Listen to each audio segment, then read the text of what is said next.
Okay, welcome back, everyone. This episode is going to be a watching episode. So if you planned on just listening, you might want to save this one for later. We're going to go through a couple videos, and then we're going to look at all the photos I have of Masonic symbolism that I've taken throughout Maine. Some of the stuff is going to be shocking. It's going to be great. First, we're going to watch a video here. Troops in D.C. turn their back. It's not the first time. And you guys are really going to like this. So I'm just going to let it play out, and we've been talking a lot about the Civil War, so keep that in mind, what we've learned. And yeah, think of the parallels.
Soldier who has committed suicide while Barack Obama was their commander-in-chief. Present arms!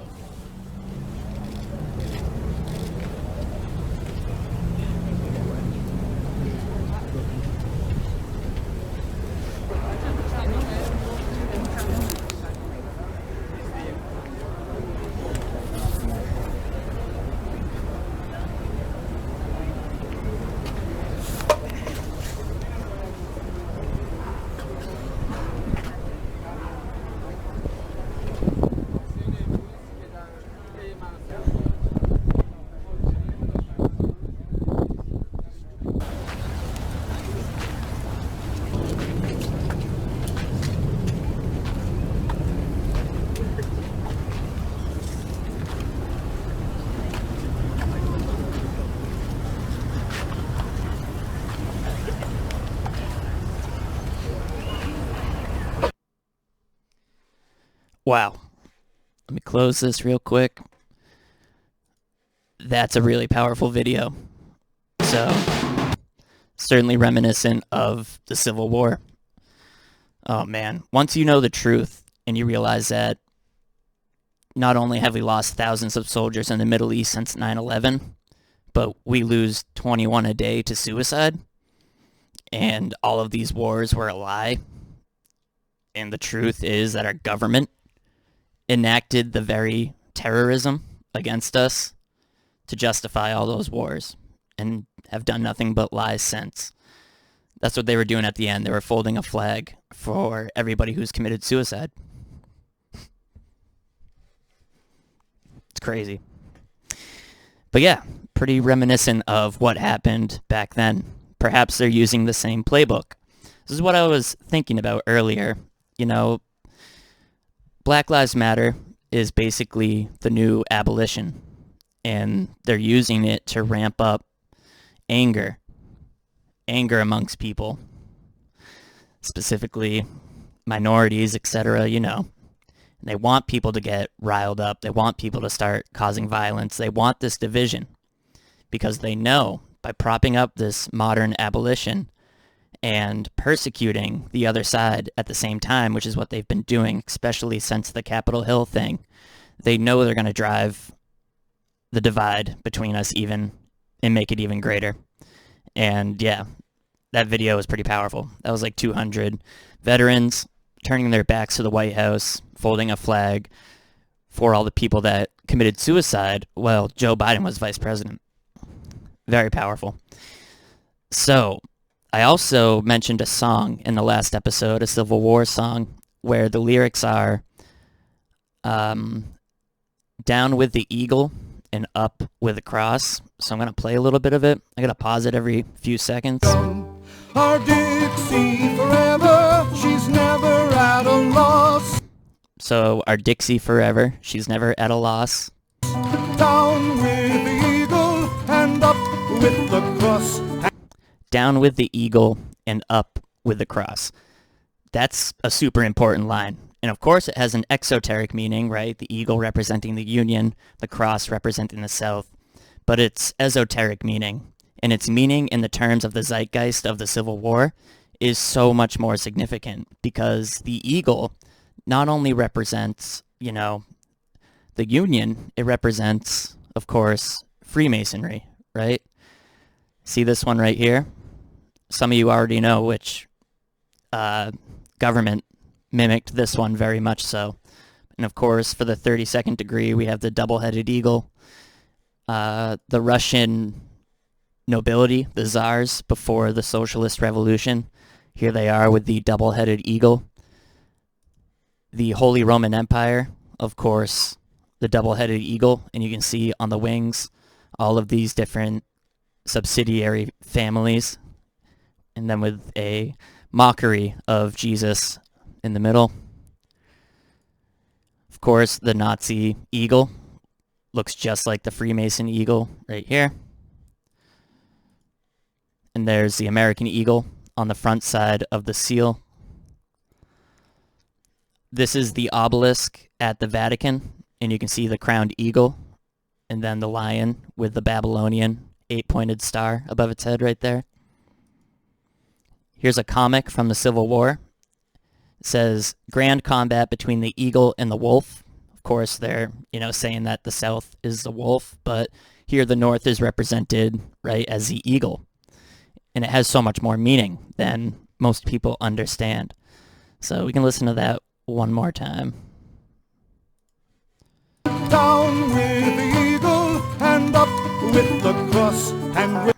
Yeah. So keep that in mind. Up with the cross, right?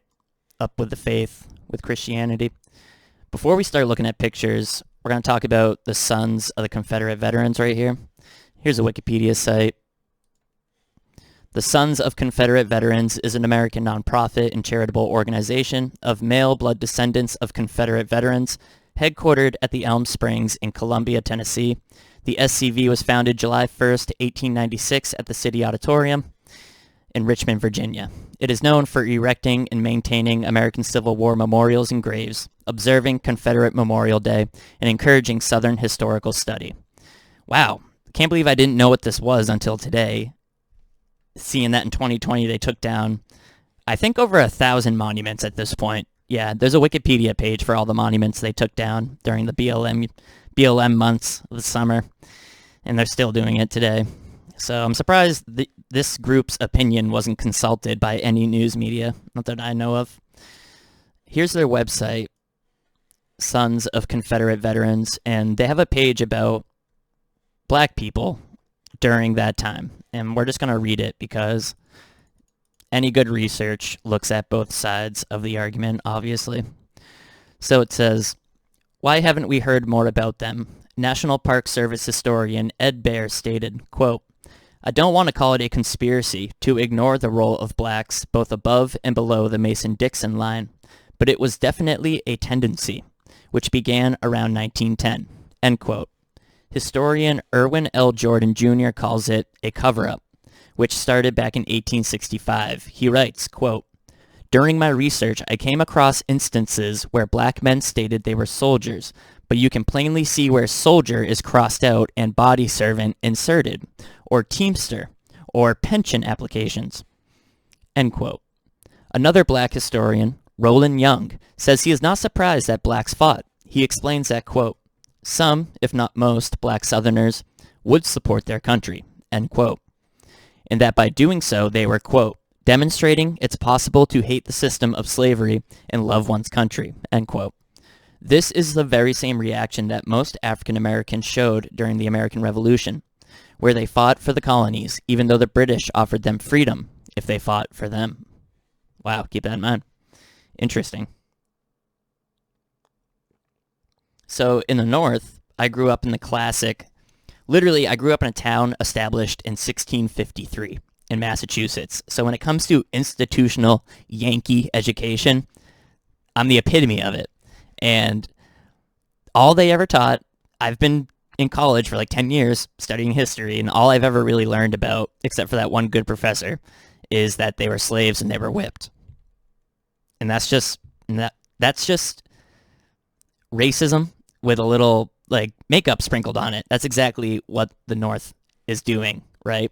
And that's what all these three guys are saying. They're like, not only do they ignore black Americans during this period, you know, the establishment history curriculum, but it's a conspiracy. Like, they're intentionally doing it because everybody thinks that when they hear slavery, they hear of the cruelty and they hear of deplorable conditions, right? That's the goal.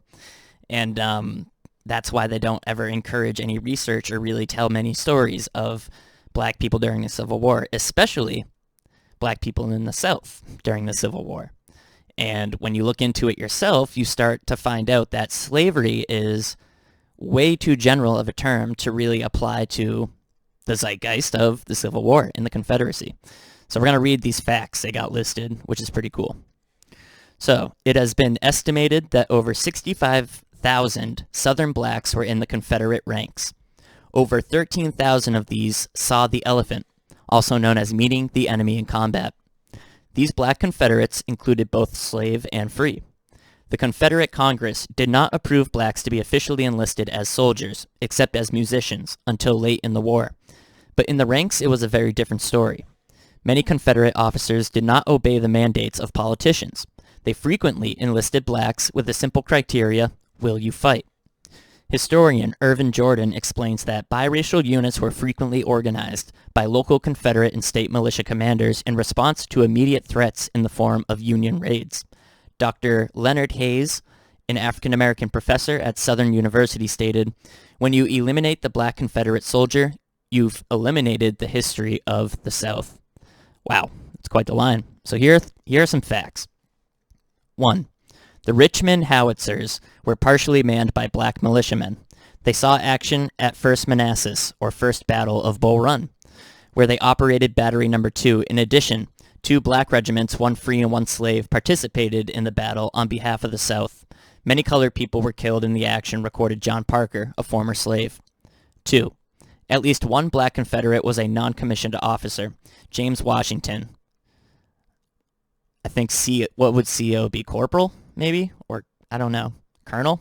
34th Texas Cavalry. Terrell's Texas Cavalry. Became its 3rd sergeant. Oh, there we go. In comparison, the highest-ranking black Union soldier during the war was a sergeant major.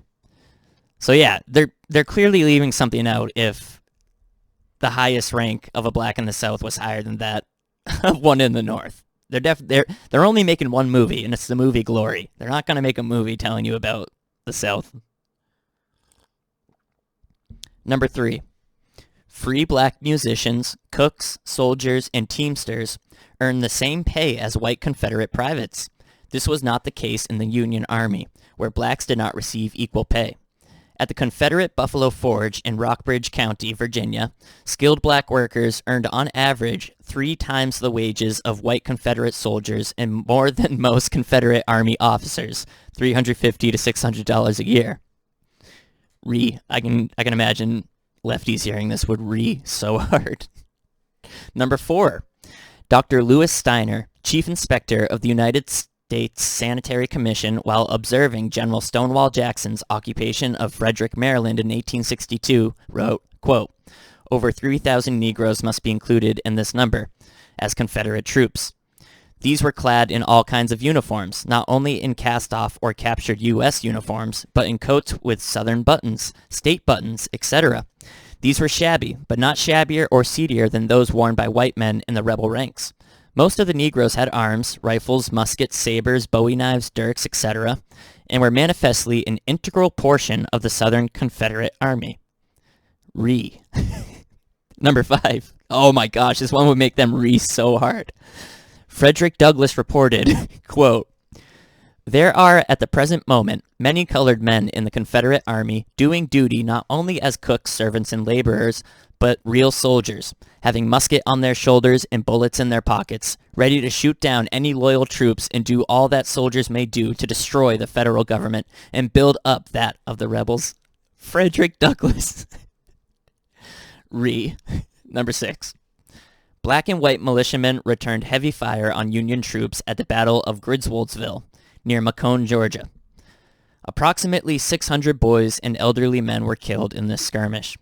Number 7. In 1864, President Jefferson Davis approved a plan that proposed the emancipation of slaves in return for the official recognition of the Confederacy by Britain and France. France showed interest, but Britain refused. I wonder why Britain would refuse. Because Britain is part of the eagle. Remember, Rome never fell, right? The spiritual aspect of the global power is focused at the Vatican, okay? Because the Holy See, as it's called, Vatican City, is its own country. The financial aspect is the City of London, which is its own country, incorporated inside of London. That's the financial aspect. And America, through the Corporation of Washington, D.C., is the muscle of this one world government. So France said, wow, sure, we will recognize the Confederacy as a country if they free the slaves, which they wanted to do. Have you ever learned that in 1864, Jefferson Davis approved a plan that proposed the emancipation of slaves? And that's why Britain wouldn't do it. Britain won't do that because there's a big scheme at play. There's a big system. There's a world order already in place, and things needed to turn out the way they did for this world order to remain powerful and to gain power, right? This was all the marbles. This was for America. So France would have recognized the Confederacy as legitimate, but Britain wouldn't. More importantly, the president of the Confederacy approved a plan to emancipate the slaves as well. Number 8. The Jackson Battalion included 2 companies of black soldiers. They saw combat at Petersburg under Colonel Shipp. Quote, my men acted with utmost promptness and goodwill. Allow me to state, sir, that they behaved in an extraordinary, acceptable manner. End quote. 9. Recently, the National Park Service, with a recent discovery, recognized that blacks were asked to help defend the city of Petersburg, Virginia, and were offered their freedom if they did so, regardless of their official classification. Black Americans performed support functions that in today's Army many would be classified as official military service. The successes of white Confederate troops in battle could only have been achieved with the support of these loyal black Southerners. 10. Confederate General John B. Gordon of the Army of Northern Virginia reported that all of his troops were in favor of colored troops and that its adoption would have, quote, greatly encouraged the Army, end quote. General Lee was anxious to receive regiments of black soldiers. The Richmond Sentinel reported on the 24th of March, 1864 that, quote, none will deny that our servants are more worthy of respect than the motley hordes which come against us, end quote, end quote. Bad faith to black Confederates must be avoided as an indelible dishonor, end quote. 11. In March 1865, Judah P. Benjamin, Confederate Secretary of State, promised freedom for blacks that served from the state of Virginia. Promised freedom for blacks that served from the state of Virginia. Authority for this was finally received from the state of Virginia, and on April 1st, 1865, $100 bounties were offered to black soldiers. Benjamin exclaimed, quote, let us say to every Negro who wants to go into the ranks, go and fight, and you are free. Fight for your masters, and you shall have your freedom, end quote. Confederate officers were ordered to treat them humanely and protect them from, quote, injustice and oppression. 12. Re 12. A quota was set for 300,000 black soldiers for the Confederate States colored troops. 83% of Richmond's male slave population volunteered for duty. Re. A special ball was held in Richmond to raise money for uniforms for these men. Re. Before Richmond fell, black Confederates in gray uniforms drilled in the streets. Due to the war ending, it is believed only companies or squads of these troops ever saw any action. Many more black soldiers fought for the North, but that difference was simply a difference because the North instituted this progressive policy more soon than the more conservative South. Black soldiers from both sides received discrimination from whites that opposed the concept. Yes. And we read Jefferson Davis's, I think, last address to the Union Congress in 1861, where he really lays out the truth about what these sick people did. And the truth is they intended to just institute an enlightened form of slavery in the North, which they very much did. And that slavery was the Industrial Revolution, right? And the factories, and we still live in that system today. And the Union was simply just putting makeup on something evil like slavery. And Jefferson Davis explains that, in the South, we do, for the most part, treat these people humanely. And the institution of slavery, he believed that it had been outgrown and that there was a road to assimilation. Because, of course, in 1865, he approved a plan for that. And he talks in that address, the 1861 address, about the teaching of religion and the teaching of skilled labor and the teaching, of the African American class. And I just don't think it was all brutal like the North says. And it wasn't. The times were obviously different, and 83% of male blacks in Richmond, I think it said, Richmond's male slave population volunteered, right? So things aren't always what they seem. Let's see where we leave off. 13. Union General Ulysses S. Grant in February 1865 ordered the capture of, quote, all the Negro men before the enemy can put them in their ranks, end quote. Frederick Douglass warned Lincoln that unless slaves were guaranteed freedom, those in Union-controlled areas were still slaves, and land bounties, quote, they would take up arms for the rebels, end quote. Wow. So Mr. Frederick Douglass, this would make him re so hard, warned Lincoln that if he didn't emancipate the slaves in the North, they would take up arms for the rebel cause. And yeah, there were slaves in the North. They don't tell you that. They don't teach you that. They teach you that they were all, abolition was everything. But abolition was only popular in the Masonic controlled press. It was only popular in the Boston Brahmin Society, in these upper class aristocracy, urban, areas, like it is today. Like it is today with the colleges in those cities where the colleges reside, like Boston and stuff. It's ridiculous, dude. It's absolutely ridiculous. So Frederick Douglass warned them, you got to free the slaves up north or they're going to take up arms for the rebels. Gives you an idea of how people thought, the true thought of the Union folks, right? And of course, Ulysses S. Grant would be president when they signed the Act of 1871. And he was absolutely a Freemason. And he ordered the capture of all Negro men before the enemy can put them in their ranks. The capture. It's ridiculous. 14. On April 4th, 1865, Amelia County, Virginia, a Confederate supply train was exclusively manned and guarded by black infantry. When attacked by Federal cavalry, they stood their ground and fought off the charge. But on the second charge, they were overwhelmed. These soldiers are believed to be from Major Turner's Confederate command. 15. A black Confederate, George Blank, they don't know, when captured by Federals, was bribed to desert to the other side. He definitely spoke, quote, sir, you want me to desert, and I ain't no deserter. Down south, deserters disgrace their families, and I am never going to do that, end quote. 16. Former slave Horace King accumulated great wealth as a contractor to the Confederate Navy. He was also an expert engineer and became known as the bridge builder of the Confederacy. One of his bridges was burned in a Yankee raid. His home was pillaged by Union troops as his wife pleaded for mercy. Oh man, that would make their heads explode. So here you have a black engineer, upper class, aristocracy, wealthy, Horace King. You can tell he's a Mason, or at least affiliated. Probably not a Mason, because Prince Hall Masonry, I don't think, was around quite yet. But Horace, right? Horace being a very Masonic name. Horace King. And he was a contractor with the Confederate Navy. And the Union troops pillaged his house in front of his black wife, I'm assuming. It's ridiculous. 17. As of February 1865, 1,150 black seamen served in the Confederate Navy. One of these was among the last Confederates to surrender, aboard the CSS Shenandoah.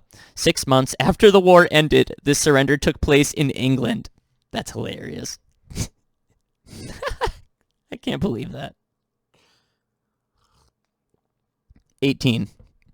Nearly 180,000 black Southerners from Virginia alone provided logistical support for the Confederate military. Many were highly skilled workers. These included a wide range of jobs: nurses, military engineers, teamsters, ordnance department workers, brakemen, firemen, harness makers, blacksmiths, wagon makers, boatmen, mechanics, wheelwrights, etc. In the 1920s, Confederate pensions were finally allowed to those workers that were still living. Many thousands more served in other Confederate states. During the early 1900s, many members of the United Confederate Veterans advocated awarding former slaves rural acreage and a home. There was hope that justice could be given to those slaves that were once promised, quote, 40 acres and a mule, end quote, but never received any. In the 1913 Confederate Veteran magazine, published by the UCV, it was printed that this plan, quote, if not democratic, it is the Confederate, end quote, thing to do. There was much gratitude toward former slaves, which, quote, thousands were loyal to the last degree, end quote. Now living with total poverty in the big cities. Unfortunately, their proposal fell on deaf ears on Capitol Hill. 20. During the 50th anniversary of the Battle of Gettysburg in 1913, arrangements were made for a joint reunion of Union and Confederate veterans. The commission in charge of the event made sure they had enough accommodations for the black Union veterans, but were completely surprised when unexpected black Confederates arrived. The white Confederates immediately welcomed their old comrades, gave them one of their tents, and, quote, saw to their every need, end quote. Nearly every Confederate reunion, including those blacks that served with them, wearing the gray. 21. The first military monument in the U.S. Capitol that honors an African-American soldier is the Confederate Monument at Arlington National Cemetery. The monument was designed in 1914 by Moses Ezekiel, a Jewish Confederate, who wanted to correctly portray the racial makeup in the Confederate Army. A black Confederate soldier is depicted marching in step with white Confederate soldiers. Also shown is one, quote, white soldier giving his child to a black woman for protection, end quote. I'm sorry, it's not funny, but it's just so ironic. So ironic. Salty Cracker on his live stream should read this. The source for that was Edward Smith, African-American professor at the American University, Washington, D.C.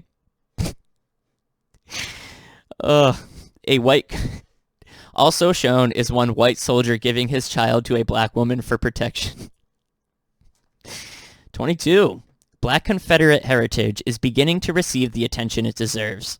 For instance, Terry Williams, a black journalist for the Suffolk, Virginia Pilot newspaper, writes, quote, I've had to re-examine my feelings towards the Confederate flag.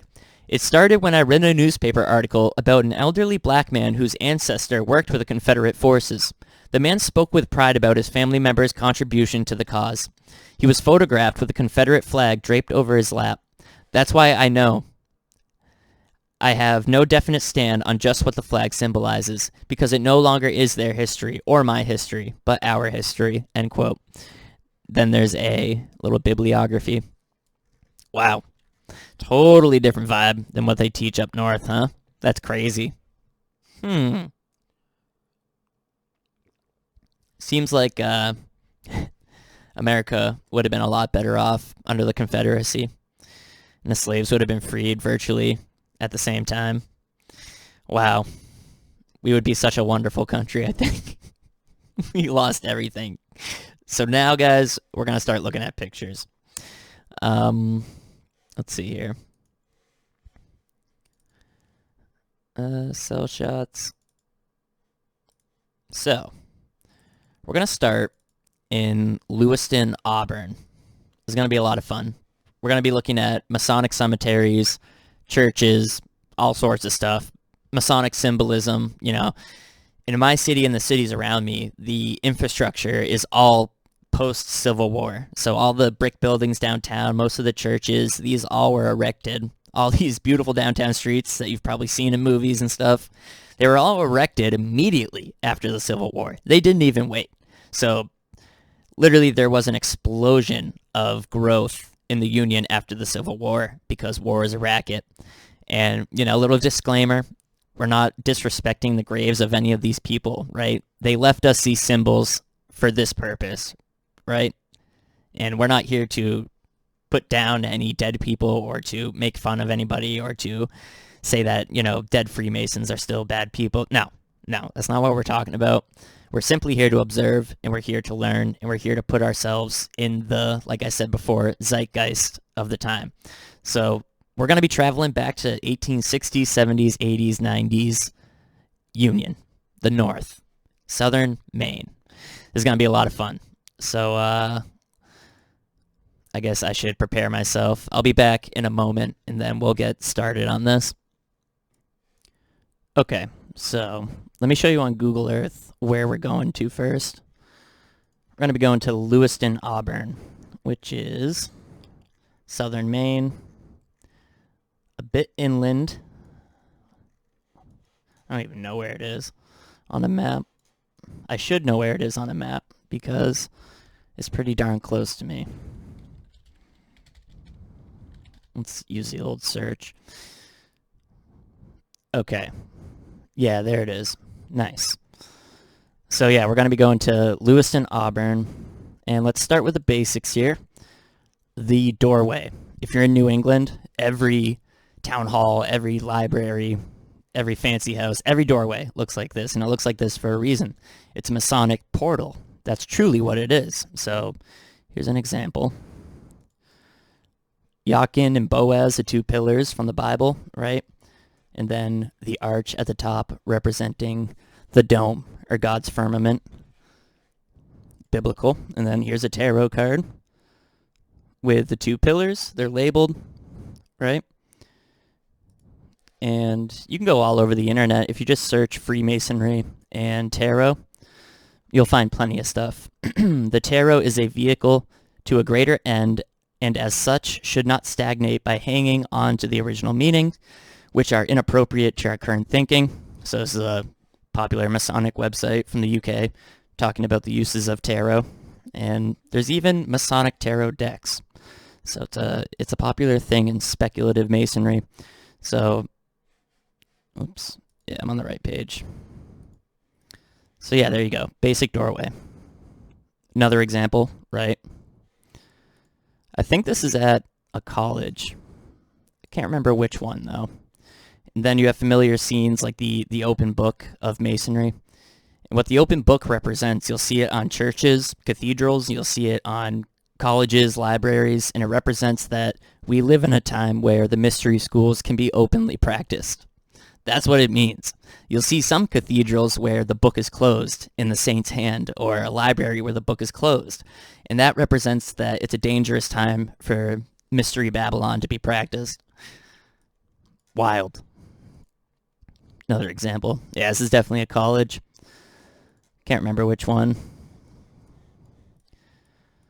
Once again, open book. Pillars. So, this is in Lewiston, and I'm going to go quick through this. I think this is the largest cathedral in Maine, but if you go around to the back of the cathedral, you can't get through a gate. There's like a metal gate blocking the backyard, but if you look through it, I put my hands through it, if you look at this back door, the door handle has a horned goat plate that it's attached to. Why is that on a Catholic church, right? So if you know anything about symbolism, this is a very obvious depiction of evil. None of the other doors had this on it. Only one. And it was blocked off, and it was this door. Look at that. It's clearly a representation of evil. So that was shocking. There's a gate. The cathedral itself is beautiful, though. It's massive. Check this out. Also on the door, a different door. But what's up with that upside down cross on the Catholic cathedral? Seems kind of weird, right? Some alpha and omegas. The keys right here, right? Another symbol synonymous with Masonry. So kind of alarming. Upside down cross. Goat. Let's keep going here. Wallace School. I'm going to bring us to a cemetery. You'll also see a lot of these. These are Civil War monuments to the Union. And see the base here? Just like the structure of Freemasonry picture, which I'll pull up in a second. This base, which you'll see in cemeteries and on monuments, is representing the 3 degrees of the Blue Lodge of Masonry, which represents the Osirian Brotherhood, right? That's what that means. And of course, this is an obelisk, right? And there's a cube right here. Cube for the base. Obelisk. With the enlightened Union soldier. The wise Union soldier at the top. Let me show you an example. This is often used in the Protestant church too, the 3-tiered base below the cross. They say it represents Calvary, I think, but that's not true. I gotta find the right here. So you see how this whole structure of Freemasonry sits on a 3-tiered base? It literally represents the entered apprentice, the fellow craft, and then the 3rd degree master mason, the Blue Lodge. And just so you know, Jachin and Boaz, right here that we talked about, the 2 pillars that flank all the doorways in Old New England. Here's a diagram of how it represents the Bible's conception of, cosmology, right? So Boaz on the left or Jachin on the right, whichever way. Firmament above, this is the dome that covers every important doorway in New England. And then the earth is a circle, not a sphere. A circle, it's a plane. And the sun and moon are inside of the firmament, and the stars are as well. And you can see that represented here in this Masonic etching. So you have the 2 pillars with the firmament above the dome, and you can see that the stars, the wandering stars, which is what planet translates to from ancient Greek, the wandering stars are inside the firmament. So is the sun, and so is the moon. This is one of the greatest deceptions, and it's going to be a tough part of the show to make, and we're going to save it. But yeah, this is what this symbol ultimately represents. The biblical conception. Cosmology. Okay. Let's get back to our photos here. And you'll see that, unbeknownst to most people, there are 2 normal 5-pointed stars, but then these top 2 are the inverted 5-pointed star, the Baphomet. Here's the representation of Boaz and Jachin with the 2 globes, right? Remember what we just saw on top of the pillars on that Masonic etching? Sat the sun and the moon. That's what you're seeing here in Lewiston at the Civil War monument downtown. Sun and moon. 3-tiered step right there as well. See how everything has meaning? Once again, 2 Baphomets. And here's a modern memorial with the 3-tiered base, Boaz, Jachin, and the firmament. These people very much still control society.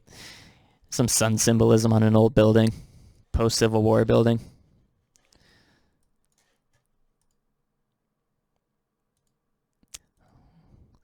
All right, now we're going to be getting to an old cemetery in the Lewiston Auburn area, and this is stylized as a little obelisk, right?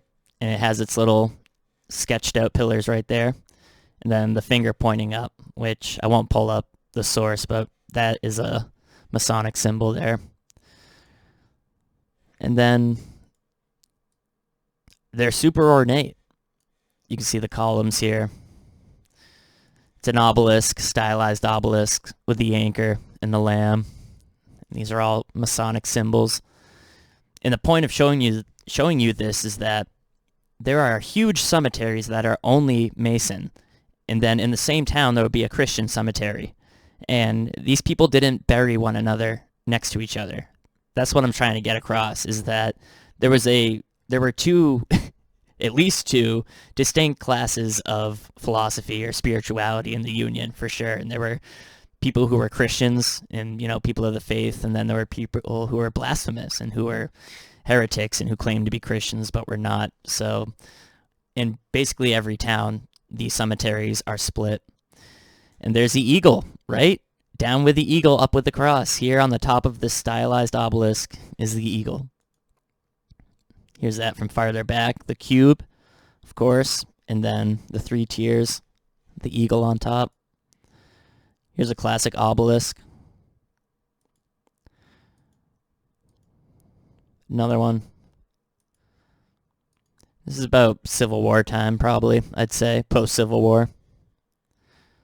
With that lamp at the top, representing the light, a 3-tiered base.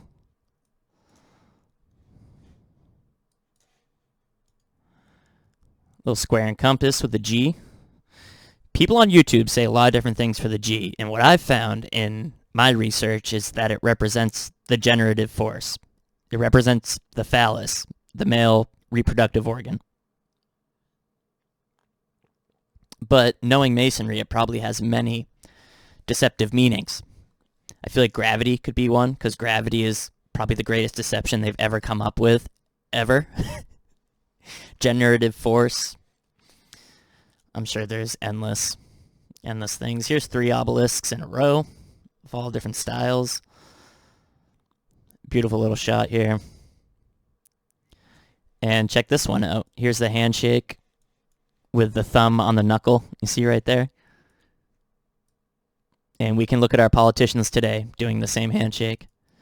But people still don't believe it. It's ridiculous. The anchor, right? And they mock us. The anchor to them represents the fall, the fall of man. The angels fall, the third of the angels that fell from the heavens, led by Lucifer, dragged down by an anchor. Finger pointing up. So yeah, this person died in 1887. So this is right where we're talking about in this documentary. See the rosy cross? Now you know. Oh, it's not a rose. Never mind. I thought that was a rose. It's a piece of wood. We'll see some rosy crosses, though, on our adventures. We'll see a lot of Masonic symbols. Civil War. See, here's the open book on top of the Masonic gravestone, right? The open book. So now you know when you look at a cathedral and it has an open book saint above the door, you know that that church is tied to the synagogue of Satan, or at least was when it was created. And that means all the artwork in it has occult meaning and upside-down crosses and stuff.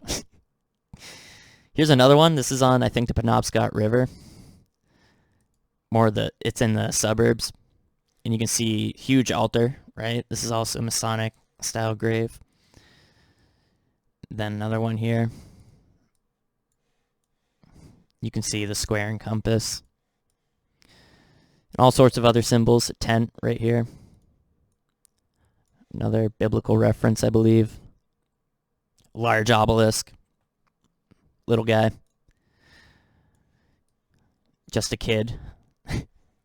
So there's your 2 pillars. The firmament. And then square and compass. Got some cemeteries from Massachusetts as well. Here's a row of altars, and these guys were all Odd Fellows. And the Odd Fellows, which are represented by this 3-link chain, are also Freemasonry. They share an office in Augusta. Here's a fascinating one that you don't see often. Hopefully I have a better shot of it. Let's see. Got some serpent symbolism, though. Yeah, here we go. Check this out. So we got the 2 pillars with a firmament, right? We have the upside-down 5-pointed star, the Baphomet. We have a serpent. We all know who that represents. And then we have the all-seeing eye up above. And what's it in the shape of? A police shield or a crest, right? Like a royal crest. I've only seen that once, this symbol right here. Pretty fascinating, though. But it's just blatantly obvious when you know what the symbols mean. Here's an altar. for like sacrificing. That's what altars are for. Sacrificing doesn't have to be living things, right? You can do like in the Bible, burning sacrifice by burning food or something. Here's Masonic square and compass.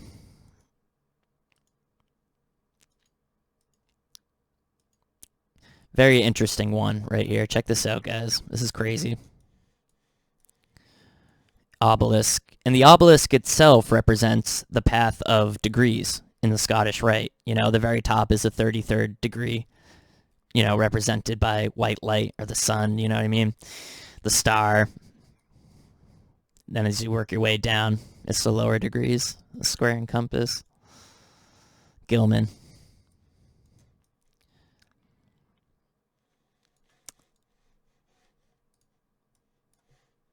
Remembered still. Yes, we are remembering you. And here's the rose. Rosy cross. Order of the Rose Cross, right? Has a lot of meanings. Doesn't necessarily mean that, but you're going to see that on Masonic graves all the time. It's an obelisk, so. Masonic grave.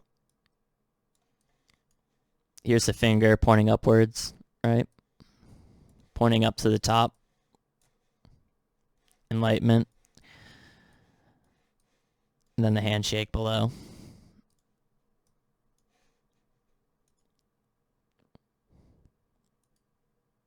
Yeah, pretty fascinating. Here's the First National Bank.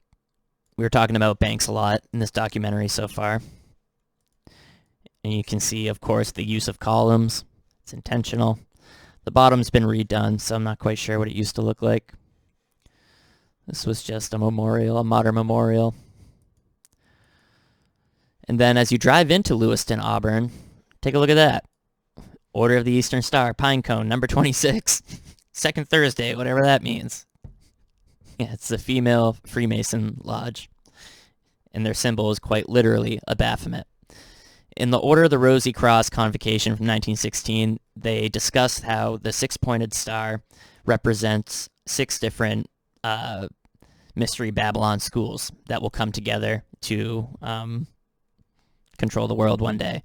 So you have a similar meaning with a downward-facing 5-pointed star. And I haven't looked too much into the Eastern Star stuff, but these colors all have meaning, and often there are symbols in each 5 of these points that have meaning as well. And of course, the downward star itself is the Baphomet. So it's lovely.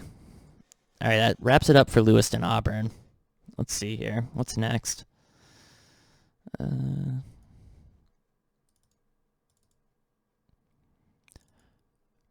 Okay, Bowdoin. Oh my goodness, you guys are going to be... Look at this.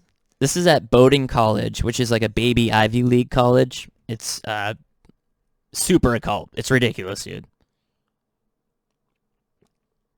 This is where they promulgate all their deception. This is where all their lies. They create the intellectual class that believe in nothing but lies and control the rest of us, right? This is where these are like the overseers of their plantation, because that's literally how they view us. The overseers are like the guys who make sure all the workers are working. And that's exactly what these colleges do, especially Bowdoin. And when you see all the symbolism here, you're not going to question it at all. So, of course, before you walk into the school, or as you walk into the school, you go through a portal, right? Notice how there's only 2 on the bottom, because, it's a college. You're beginning the path towards enlightenment, but we have Boaz and Jochin with the sun and the moon, of course. Classic. And then on those pillars, we have some blatant sun symbolism. 1, 2, 3, 4, 5, 6, 7, 8, 9, 10, 11, 12 rays, surely representing the zodiac. 5-pointed star at the top. Bowdoin College Sigillum, 1794. This is like headquarters. Then on the other side, look at this. You have this dragon-looking creature. It kind of looks like a lion as well, though. Yeah. Definitely looks sort of like a dragon. Interesting. What do you think? Put in the comments. Probably a lion, right? Some Babylonian god. And there's one above it. Yeah, all these things have tons of meaning. So when you walk into this campus, you're literally walking through a portal. And to the lower degree and to the uninitiated, you're walking into just a web of lies. Nothing but lies. But to the enlightened who know, oh my God, the deception is just ridiculous. Erected by the class of 1875. So there you go, your post-Civil War. You know, they had enough money to do that, put it that way. In the next episode, we'll talk about how war is a racket and read from Smedley Butler. But all of this stuff, all like the brick infrastructure of New England was all post-Civil War explosion in wealth. Here is the Art Museum. Yes, the Art Museum. Notice it looks an awful lot like a temple. There's its dome right there. It's fashioned exactly as a temple is, and then you have your pillars, of course. Notice how you have individual ones, right? But as a whole, you have one here and one here. And then there's 3 little beams on each one. So there's your 33, and then they represent the firmament above, sun and moon. There's a lion with his paw on the globe on each side. I couldn't find out who these guys were, but wait until you see the names etched on this Museum of Art and some of the art they have inside of it. I don't have pictures from inside, but I'll go back. So we have very popular occultists and hermeticists and people who, you know, help create Freemasonry, Rosicrucian people. We got Rembrandt, Albrecht Dürer, who's like the father of occult art, Michelangelo, Leonardo da Vinci, Raphael. So all people who were hermeticists and well-versed in the Hermetica and basically the Masons of their time. The Renaissance, right? They always credit the best of times to their beliefs when the book is open. It's a lion with a paw on top of a globe. Pretty fascinating. Check out this lamp. So this is a pretty cool little piece of symbolism.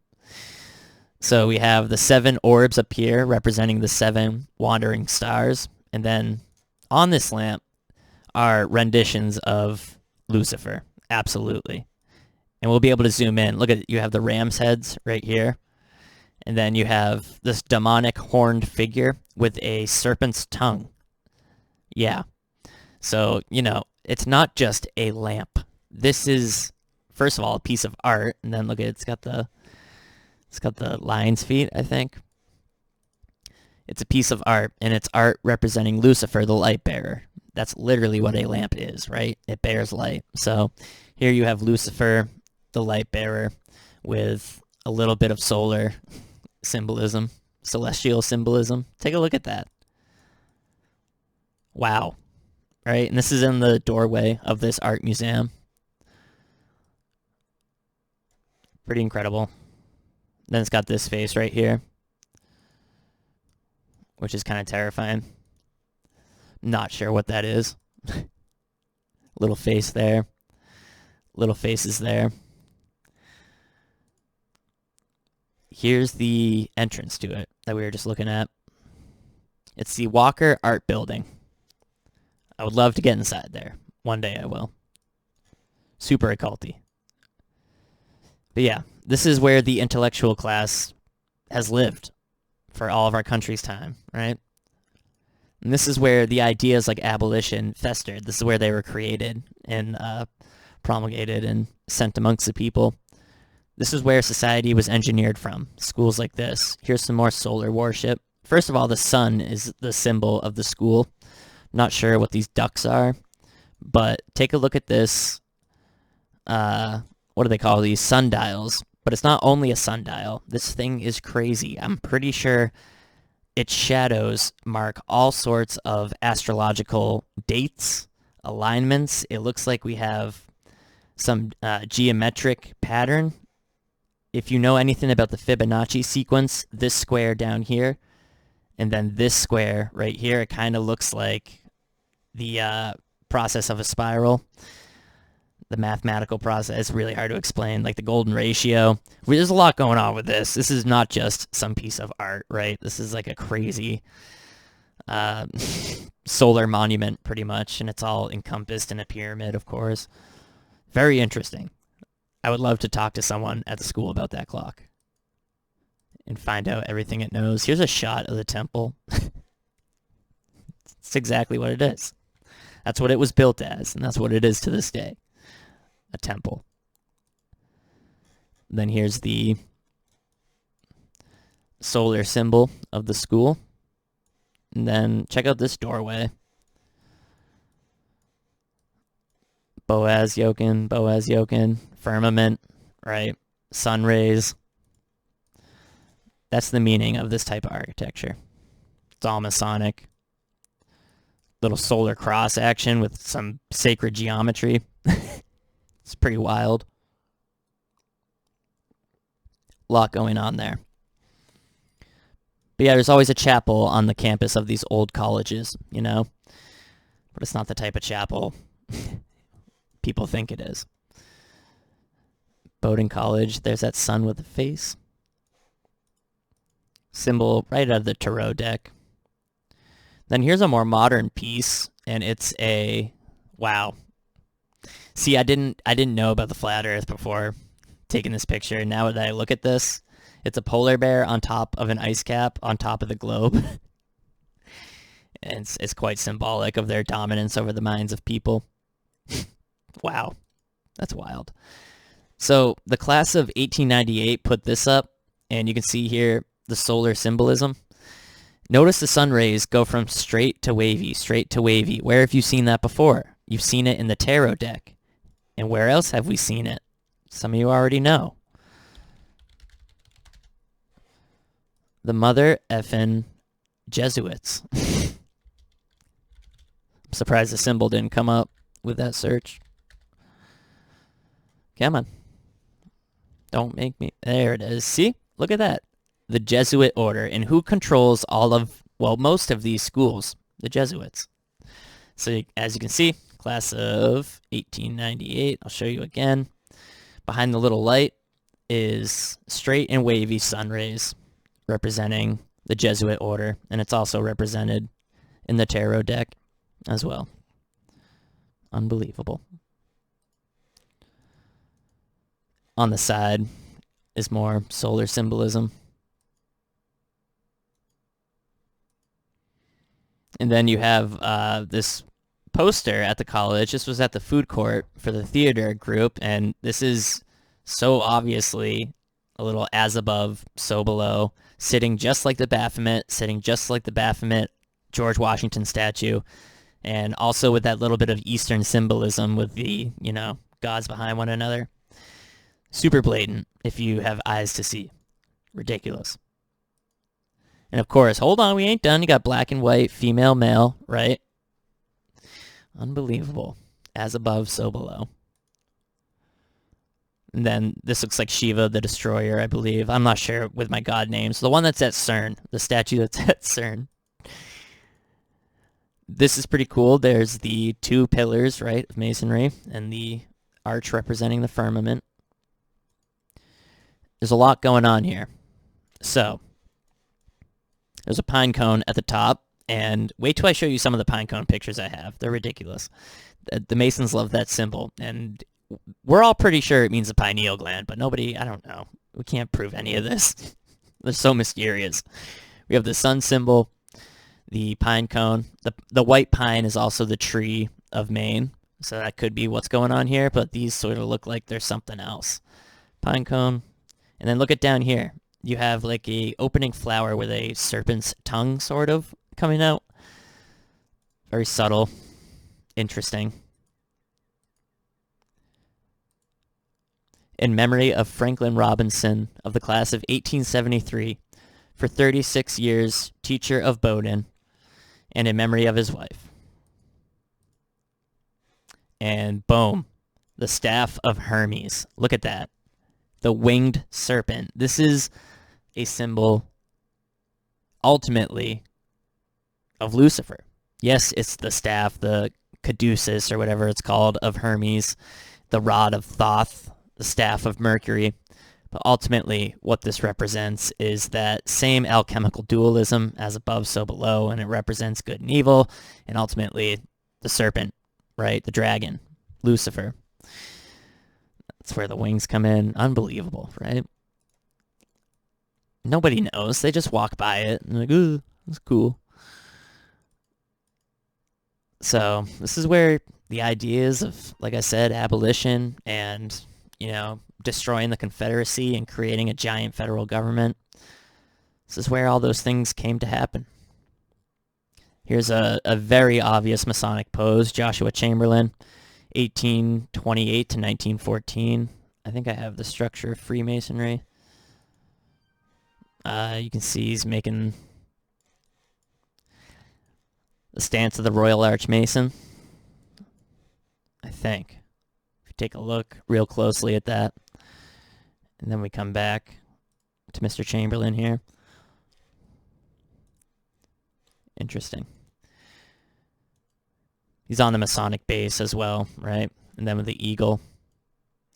Classic. Must have fought in the war.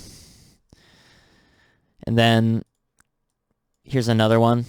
I won't pull it out, but on a Ryder weight tarot deck, if you look at the devil card, you'll notice the tail, one of the tails of the male or female, which of course has above, so below, the opposites. Let's just pull it up for people who don't know. I won't whip out the deck, but the devil Ryder tarot. Okay, let's see here. You'll see here in the middle the devil, and which has a Baphomet on his head, right? There's a lot of different renditions of this, but you'll see below the male and female are chained to the devil. This is that Masonic duality in the alchemical dictum, as above, so below. It's all about opposites. Look at their tails. One tail is lit on fire by this downward-facing torch. Then the other tail is a little thing of grapes. You see that right there? This is another symbol that they use all the time. And you'll see this in Masonic cemeteries in old 1800s flower pots at the base of Masonic graves.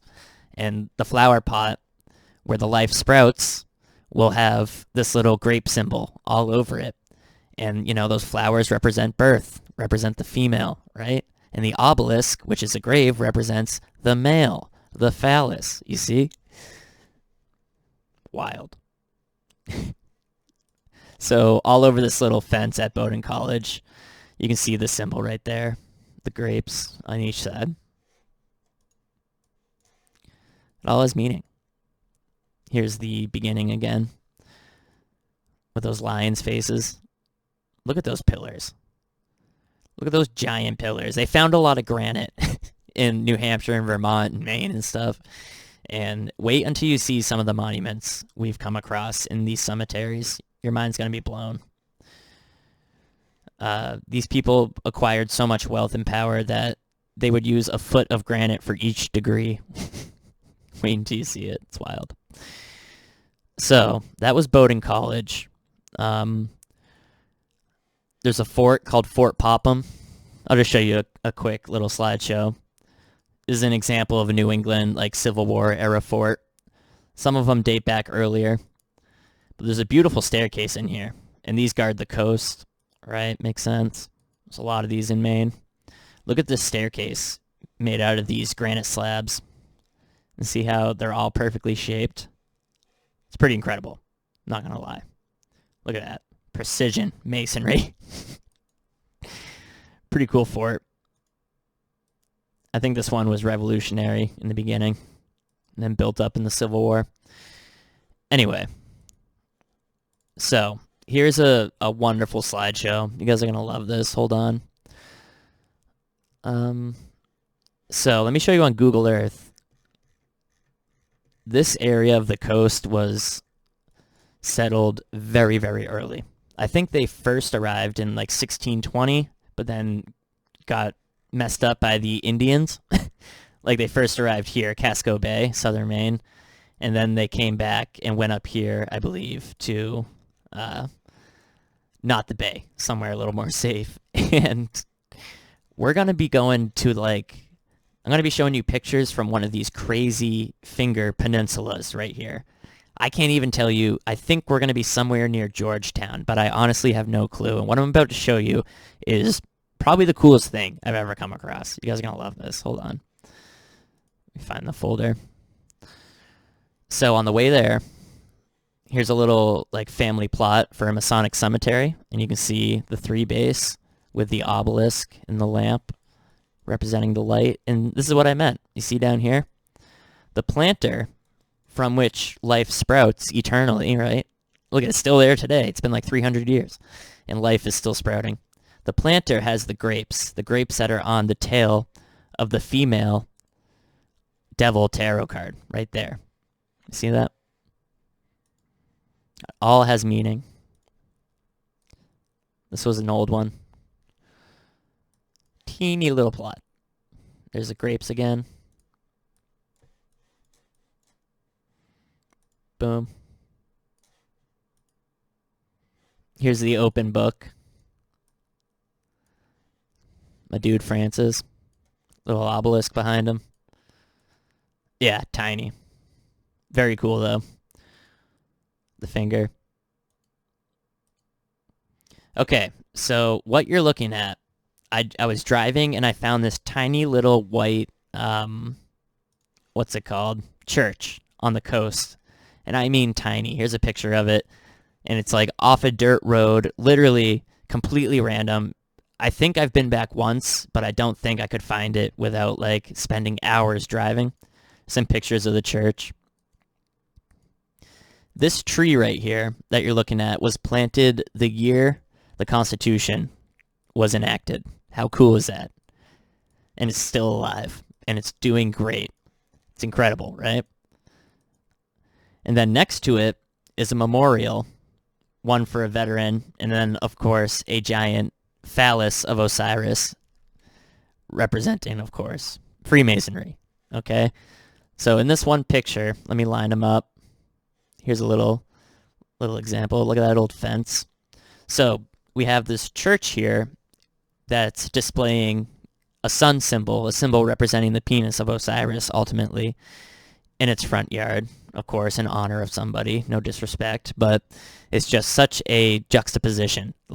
Down with the eagle, up with the cross. This is what they're talking about. These churches in the Northeast, I hate to say it, pretty much all of them have been corrupted by this synagogue of Satan, and unfortunately that's true, and I'm sure a lot of you would agree with that. And here's an example of, an obelisk right in the front yard of a church.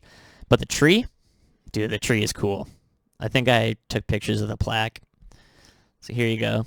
Obelisk, church, and a tree that was planted the year we became the United States. Pretty cool. Just right on the coast. Thing's massive. Some pictures. Let me look at the plaque. Kind of hard to read.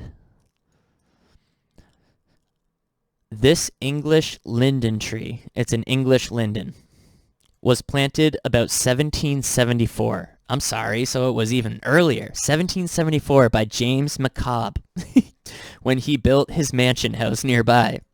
This tablet is placed here by Catherine Fisk Berry in memory of her mother, Maria Gove Berry, who with her family often gathered beneath these sheltering branches after services at the old Center Church. Nearby, too, are buried her grandparents, Judge Mark Langdon Hill and Molly McCobb Hill. Judge, how appropriate. 1774, and this tree's still kicking. It's doing wonderful. There's a good photo. See, even the fence posts have symbolism in them. All of it does. And then there's the obelisk, which has no business being associated with a church, but I think we've covered that. The National Arborist Association and the International Society of Arboriculture jointly recognized this significant tree in this bicentennial year as having lived here at the time of the signing of our Constitution. How cool is that? Awesome. Okay, what was I going to do? Yeah, talking about stuff like that. Okay, I've mentioned this a few times. Let me show you Acadia National Park, which is absolutely gorgeous. And so the majority of this island, it's called Mount Desert Island. The majority of it is a national park called Acadia, and it's one of the most beautiful natural gems in the world, in my opinion. And it has a fancy little town called Bar Harbor. And the history of this town is that it's where basically the 13 Illuminati bloodlines who lived in the Northeast built their mansions and their cottages. And there's nothing else like it. It's crazy. And according to Wikipedia, a lot of these wealthy people got together with some other organizations and pooled all their money so that they could donate this to be a national park. But the truth is, it was donated in whole by John D. Rockefeller Jr., who built a cottage here. We're talking about like the Astors, the Rockefellers, all these big barons we've been talking about, right?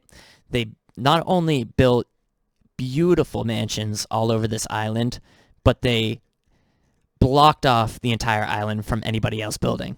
Like, this is where real power would spend the summers. It's crazy stuff. It's a beautiful place. A lot of the artists of the time would come here, like the Hudson River School painters, which were popular during this post-Civil War period. They would vacation here and paint as well. They were young whippersnappers. And if you ever get the chance, you should definitely go. And I'm showing you this because Wikipedia and tour guides and books are going to tell you that, everybody got together to pool this to make this a, national park. But no, it was one man, and it was John D. Rockefeller. And I know this because somewhere along this path that goes around the Rocky Coast, if you walk out to the rocks, for example, you go off the path and you walk all the ways out to the water. Facing the water, I found a plaque where it admits that this was a gift from John D. Rockefeller.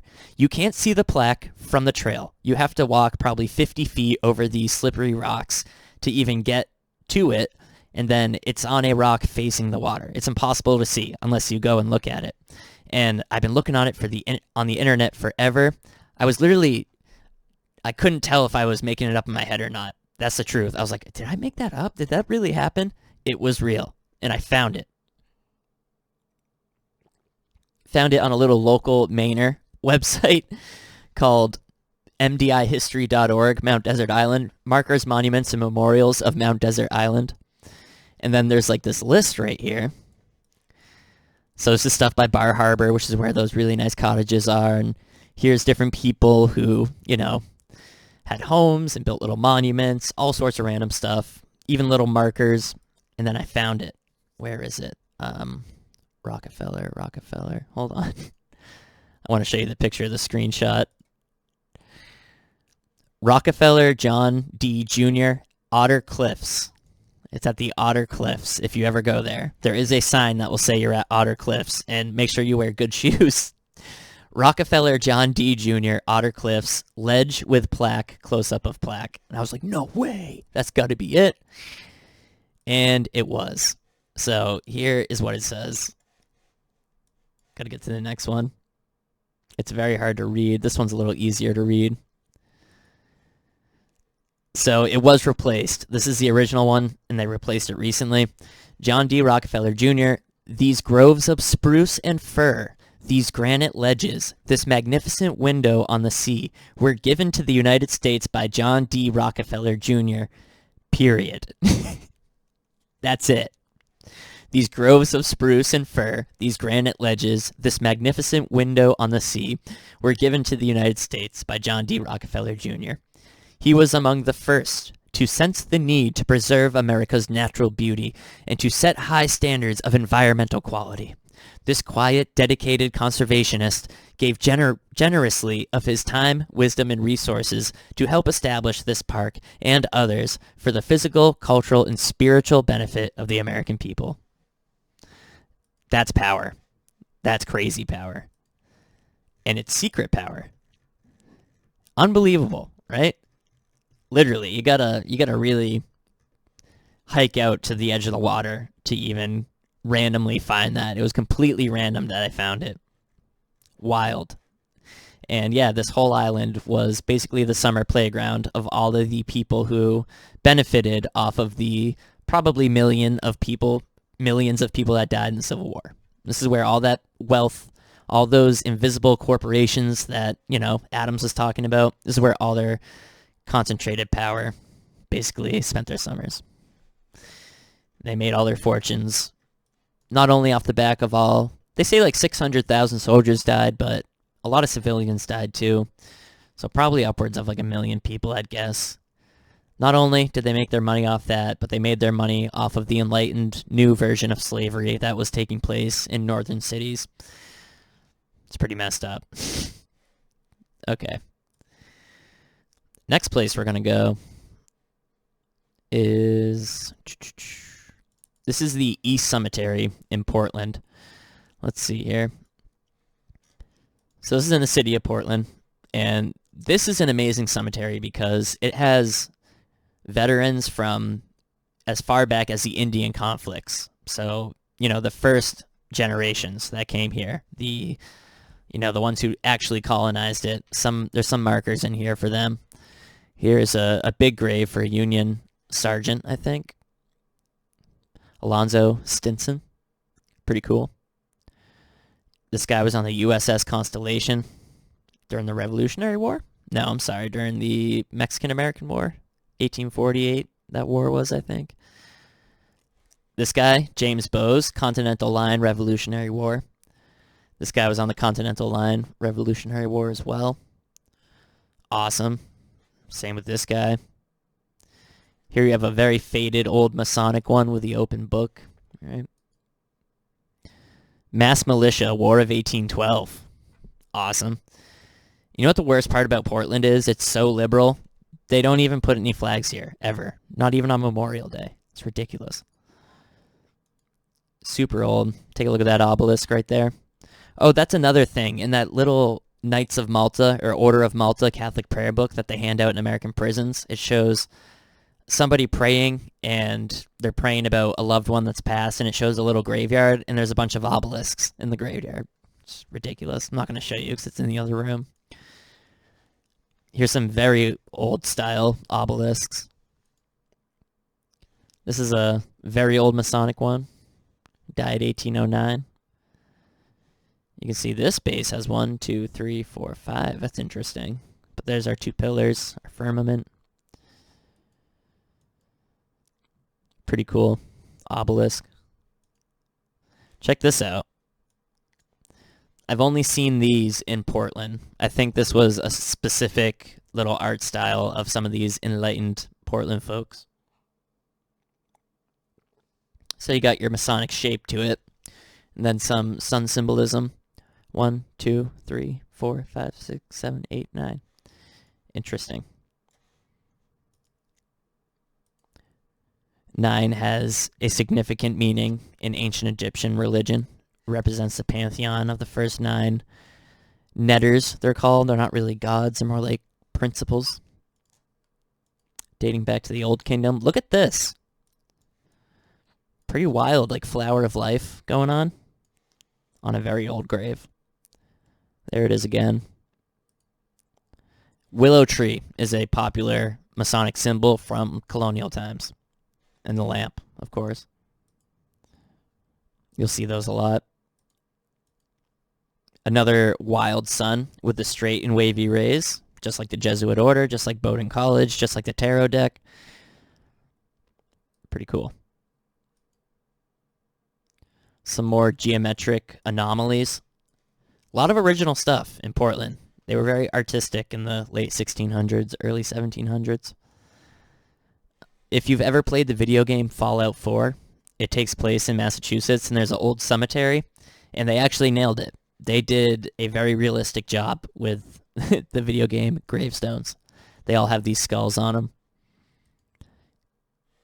Here you have a phallus-shaped sort of altar, like a chode obelisk. You have the willow trees, the open book at the top, and a cup, the Holy Grail. We learned the other day by reading the Rose Order. Wow, look at that pineal gland. Yo. Ain't nothing new under the sun.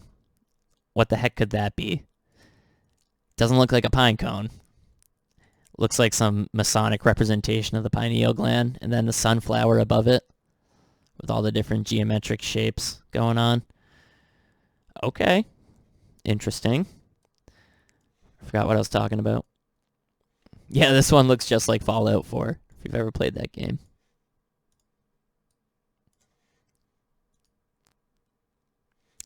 Pretty cool one there. Couple obelisks, of course. Another big obelisk. Christian dude. Check out these altars here with the broken columns. I didn't know if like this was destroyed at some point or if it was meant to look like this.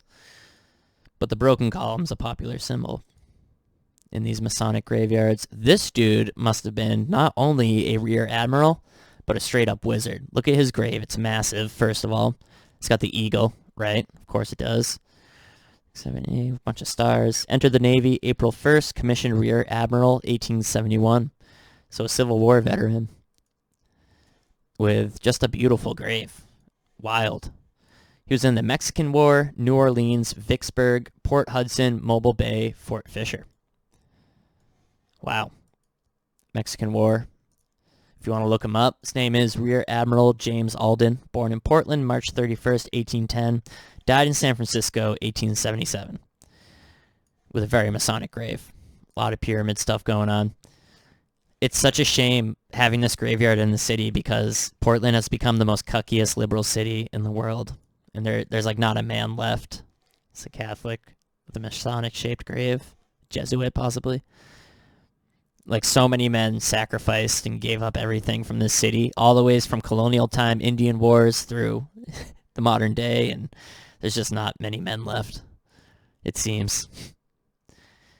Notice the large and small brick. You will see that on government buildings all over the world. You'll see that everywhere. Epstein's temple had that, I think.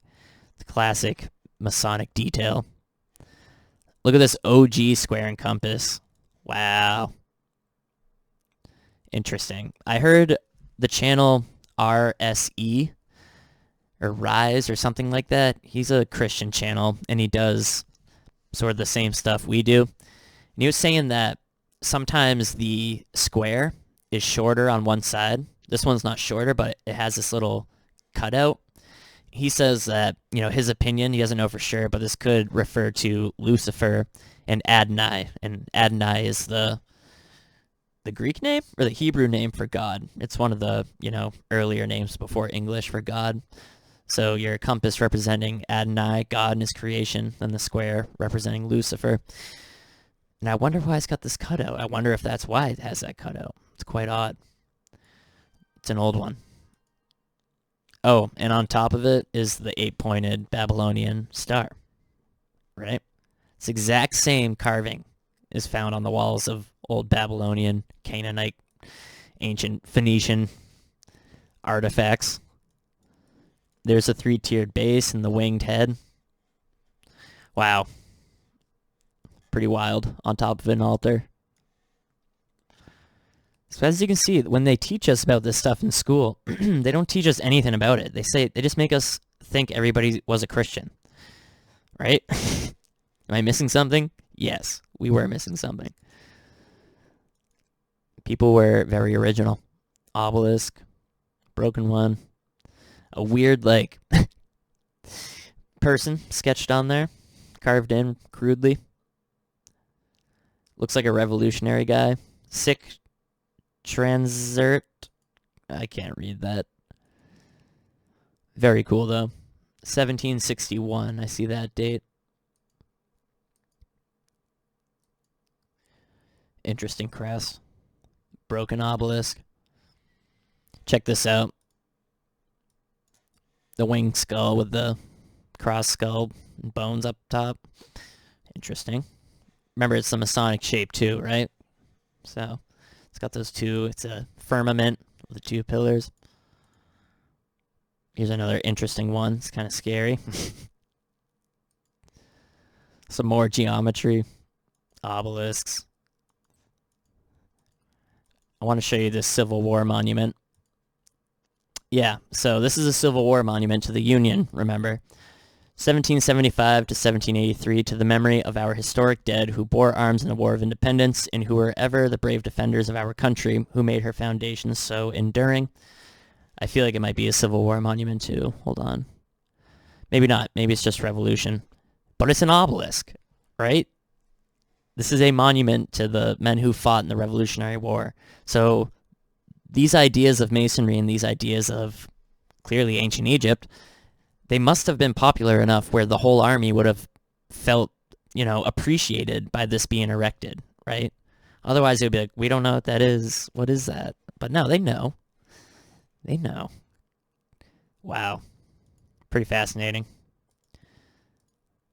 Here's another one with the pillars. This one's got a lot of detail.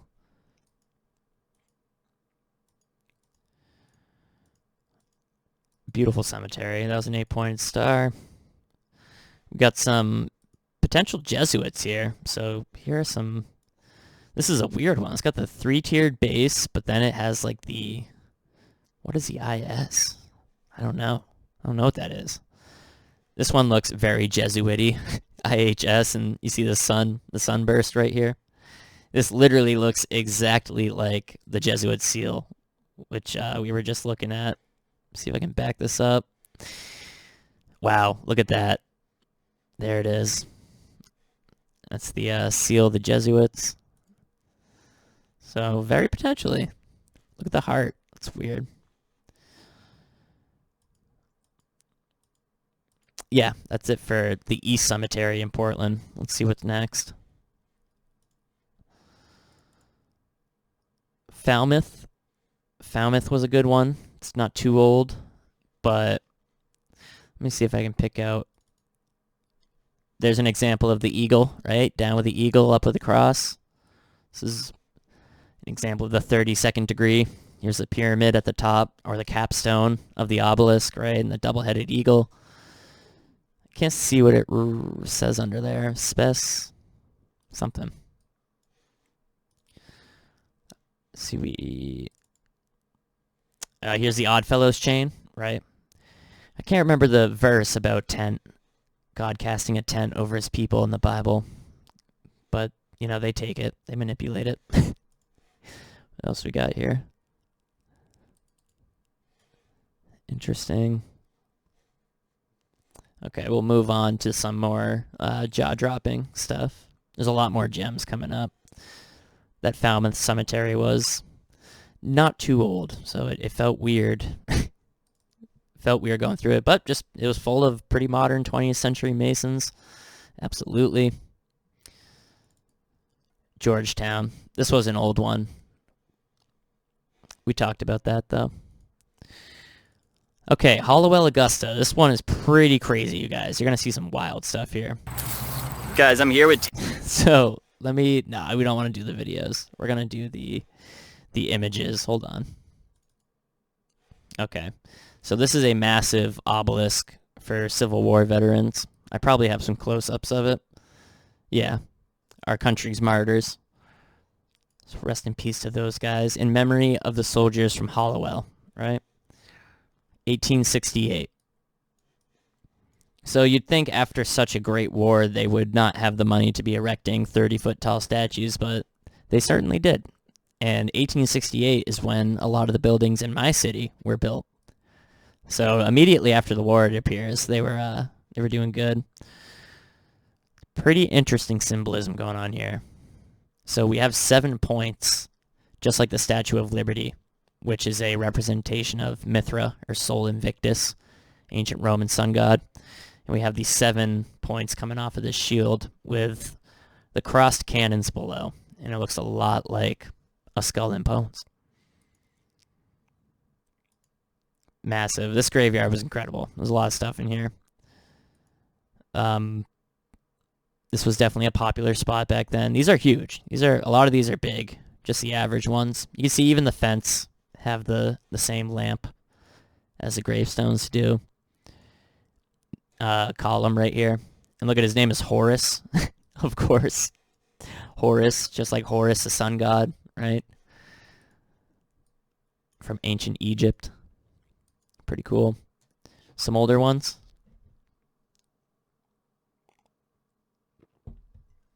Brace yourself. Here's an obelisk with a square and compass. Francis Day, 1884, rest in peace. A lot of Civil War veterans in here. Some families. Here we have the winged globe. ISIS. At the Washington Monument, above the elevator, is an ancient Egyptian rendition of Isis that looks very similar to this. And of course, they represent Isis with the moon. So when you see the ball on top of one of the pillars, you know, you can say that's Isis. And then when you see this ball with the wings coming out of it, ultimately you can think back to the moon or Isis. That's what it means. Another obelisk. Guys, look at this one. Guess how tall this is? This is 33 feet tall. I'm not kidding. So right after the Civil War, not only could they afford granite, they could quarry and move and erect and polish and shape all this granite, but these 33rd degree Freemasons, there's the base, of course. His last name was Hubbard, rest in peace. Look at that, though. It's quite literally 33 feet tall. We found others in Maine that tall. We'll come back to it. Here's a 6-foot tall man standing next to this monument. Cool shirt.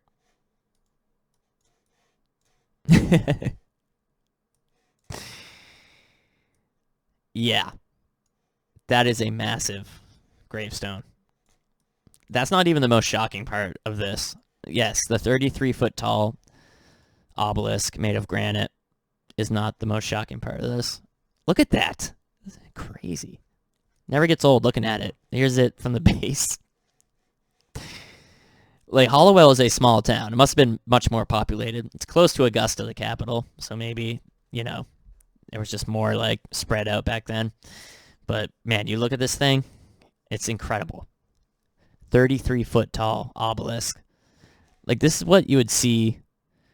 This is almost, I guess, at a small temple in ancient Egypt. Maybe the ancient Athenian or Atlantean megalith builders would build one this size. This is getting close.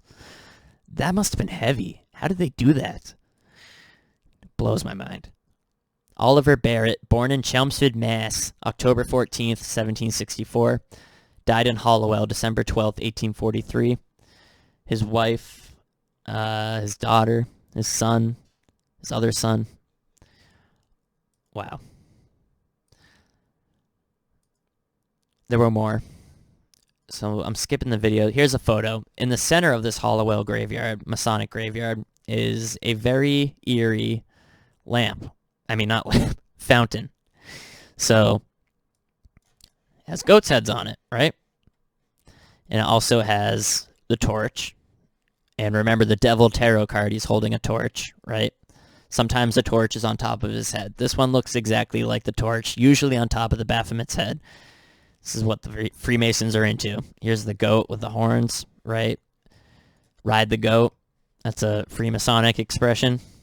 And then the shape of this itself is a hex. Yeah, it's a hexagon. It's a hexagon. So a hexagon, if you take a 3-dimensional cube and you make it 2-dimensional, basically you get a hexagon, right? That's what the cube of Saturn means. It can be seen on Saturn. So yeah, and that's why, you know, the word hex comes from hexagon, represents the 6 sides. Of course, a 6-sided star goes right along with the hexagon, just like the pentagon goes along with a pentagram, right? Wow, let's look up some pictures of the Devil Tarot card. Let's see. I think I have to look up the Baphomet. Lovely. So you can see on the top of his head, I believe this is the Baphomet William Morgan exposed back in the early 1800s. You see the torch on top of the head right there? It's the exact same torch used here. You see that? And it's the same torch that the devil holds. It's the same torch that the torchbearers in Mithraism from ancient Rome are holding.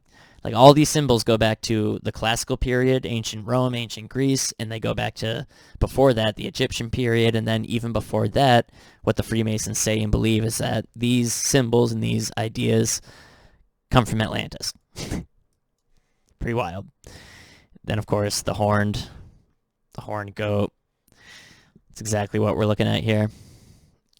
Let's see, cube of Saturn. This is why it's shaped like a hexagon. Let's see if I can find a simple graphic here. You see that? Hexagon, two-dimensional cube, fits perfectly inside of the Star of David, which is not really the Star of David. It's a symbol representing the synagogue of Satan from the book of Revelation, about the school of belief that will come to power in the end times. And then we read in the Rose Cross Convocation about how that actually exists, and they're proud of it, and they even list off the 6 organizations, of which Illuminati is one, and the Order of the Rose Cross is another. So this is real stuff. Synagogue of Satan. This is what people mean by cube worship, right? The god Saturn. It's basically all Mystery Babylon. It can get very confusing. Even to myself, it gets confusing, but it all goes back to Mystery Babylon. Here's the goats with the torch. Unbelievable, right? How crazy is that? Here's a broken column. Intentionally a broken column. Stinson, this guy was, we think, a 32nd. We think this is like 1 foot shorter than the other one. No, it's probably like 5 feet shorter, I think. It's smaller, definitely. But this tells us a lot. The size and quality of these obelisks tells us that these people believed this stuff religiously. And this was extremely important. This was obviously important if they went through the trouble of quarrying, moving, cutting, polishing, and erecting these monuments in memory of people, right? It just goes to show they're not telling you stuff about history. They're not telling you what it was actually like back then. This is all Freemasonry, all these graves in here. And our society was really, they call us a Judeo-Christian society, but one has to wonder, right? Are we a Judeo-Christian society, or do they want us to just believe that as they trick us into living in Babylon, which we are completely living in today? No denial. Like, it's crazy. Remember, these represent the penis of Osiris. This is a phallic symbol. Yeah. It's gross. In the base, the 3-tiered base represents the Blue Lodge, the first 3 degrees of Masonry, which are based on the Osirian Brotherhood initiation from all the ways back in Egypt. Oddfellows chain. Classics. This symbol right here, I believe, is the Knights Templar. So yeah, even in these cemeteries, when there are crosses, there are Christian-looking symbols. They're often just blasphemous, heretical Christianity. You can see the Order of the Knights Templar, which is the top of the York Rite of Freemasonry, here on the right side, which is the Christian route, according to the Masonic Bible of Masonry. You can see at the very top, one can become an Order of the Knights Templar, and then you can see at the center of that Maltese-looking cross, or the iron-looking cross, is the crown with the slanted cross. And you'll see that in the Masonic cemeteries, so don't be deceived. There aren't Christians buried alongside. There aren't real Christians buried alongside these Masons. There are members of the Knights Templar. There are Freemasons who obviously don't actually believe in Jesus Christ. They don't believe in our God. We've talked about that a lot. There's a big boy right there. Phone call. Check this one out. Pretty incredible. Granite.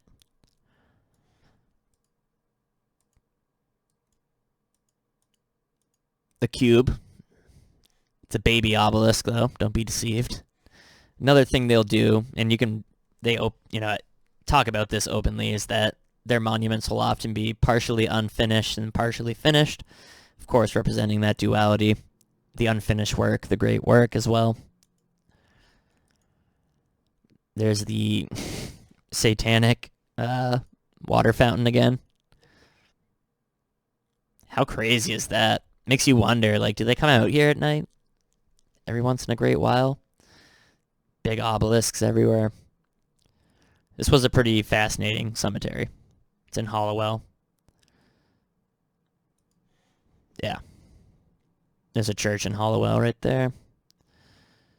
Hollowell Clay Works. Black Lives Matter, of course. Sweet car. And then the Masonic Temple is in Hollowell. And, of course, the Odd Fellows and the Daughters of Rebecca is right under it. All Masonic organizations. Yeah, still doing their thing. There's the eagle. Down with the eagle, up with the cross. And then right next door to the Masonic Temple is the Maine CDC. You gotta be kidding me. Here's a water fountain with the square and compass symbol. Or it's a lamp, once again. There's a square and compass at the bottom. Oh, it's a fountain. It's both. Here's the site of the U.S. Arsenal, Kennebec Arsenal. This would have been used during the Civil War, so of course the entrance has a cube monument right there with a sunburst. And then there were two of these pillars with the ball, as we will come to expect. And there's another little cemetery. Some Civil War guys. There's his anchor, right? This one had a lot of balls and altars. Here's the square and compass with the sphere. Globe theory. Ball earth theory. Just a rose, a hand in the open book. That's an older one. The handshake. That familiar cross. Thumb on the knuckle. And then, once again, the finished and unfinished base. Representing the craft, the work. I think this is Lucifer with the anchor. I have a big picture, like a full-size statue of this I'm going to be showing you. If you know otherwise, let me know. But I think that anchor is representing the fall of Lucifer. Receiving tomb, that's pretty wild. Alright, where are we going next? Kennebunk. I'll show you a few of this, just in the middle of the woods, right? Near a golf course. Just old Maine. Oldest part of the country. And there, look, what's that? There's your Maltese cross. So, whoever's behind the creation of these markers, right? Probably like the American Legion claims to do it or something, or the government claims to do it. But what we have here is a Maltese cross, and it shows where the ultimate origin of these symbols come from. If you've ever noticed, the highest medal in America, the Medal of Honor, is an inverted five-pointed star. It's in fact a Baphomet. And that's on purpose. The highest medal one can achieve as a soldier in this country, the highest award, is of course the symbol representing the highest god of Freemasonry. Lucifer, Baphomet. It's sad. It's awful, but that's who founded our country. We got to suck it up. That's what they're all about. I think he's holding, I don't know. There, it's a rose. Yeah, he's holding the rose with the finger. Yeah, it's just a little one. This is in Massachusetts. I have an episode about this one if you want to go back and look. This, it's an early episode on this channel, I believe. I think it's called, I don't even know. You know what? We're going to have to go through it. Check these out, guys. This is the oldest cemetery I've ever been to. It's in Lancaster, Massachusetts, and it has graves from mid-1600s, likely. You're going to see some crazy stuff. Little six-pointed star going on there. That winged face. This is called the Old Settlers Cemetery. It's quite literally the first generation, some of these graves. And the great ancestor of George Bush, the Bush family, was one of the first generation settlers, and he helped negotiate the deal with the natives to buy Worcester County, and he helped settle the town of Lancaster. So Massachusetts was settled partly by a powerful man named Samuel Prescott, who's related to the Bush family. And I put his or his son's grave back together because it was just broken in the woods.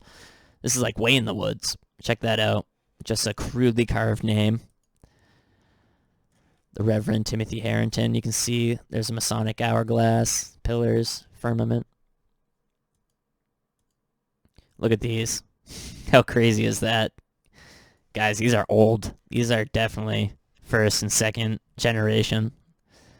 I think some of them might have dates, actually. How crazy is that? Tough times. Look at that. That's nuts. Abigail Houghton. Wow. Miss Anna Harrington. John Whiting. Andrew Gardner. Ah. I love visiting this place. Okay, Dr. Stanton Prentice. Wow, look at this one. I think this has a date. I think it's like 1704 or something. Here lies the body of John Bowers. No date. Wow.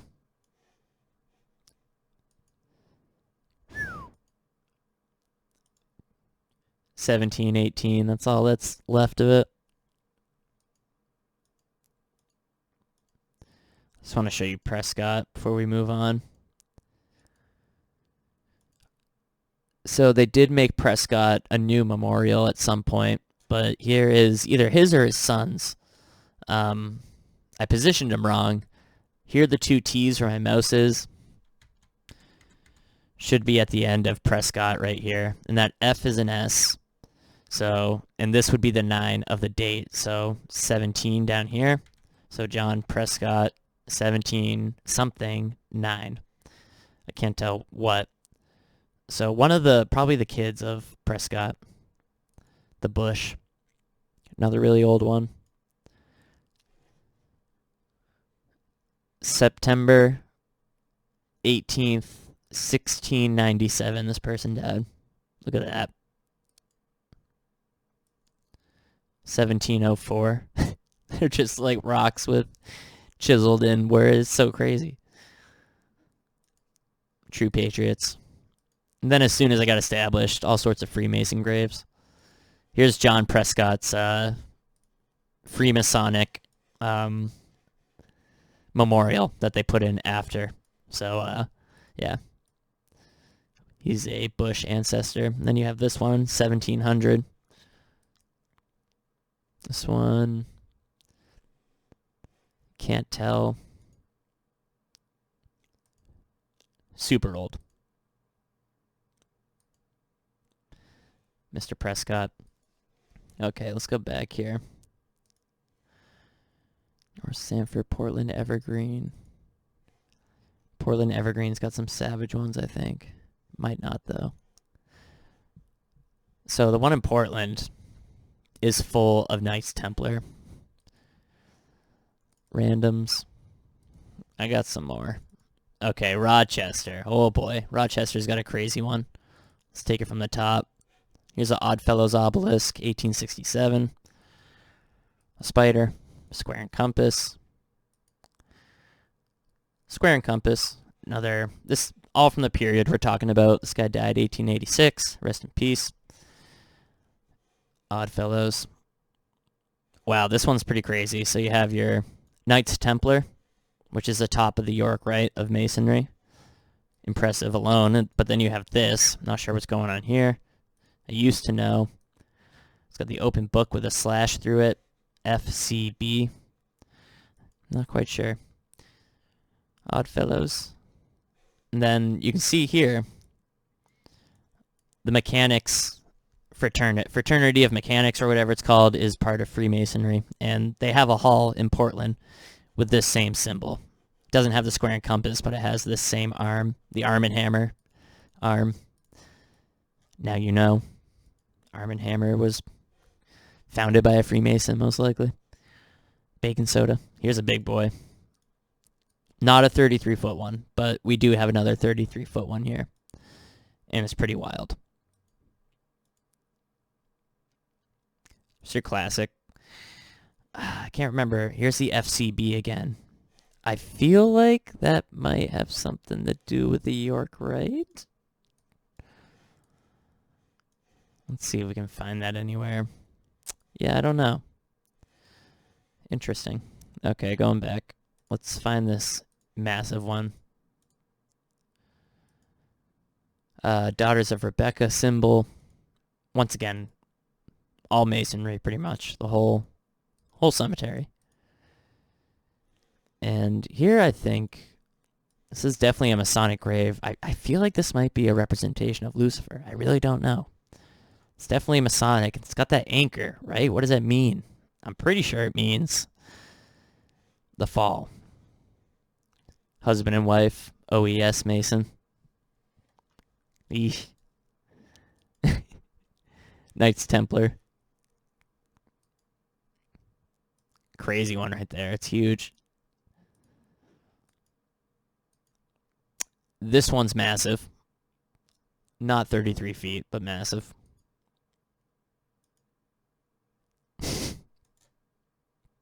It's wild. And then you can see the same FCB logo here that we're confused about, but it has the square and compass on the inside, and it also has the Oddfellow chain on the bottom, so we know. We know it's all the same. There's some Baphomets, 2 Baphomets right there. Classic. With a column. This is pretty interesting. The, what is that, Omega? No, I can't remember. Not sure what that is. Little 32nd degree, the double eagle. A massive altar. Here's an older one, 1863, so probably died during the war at 35 years old. The open book with the square and compass.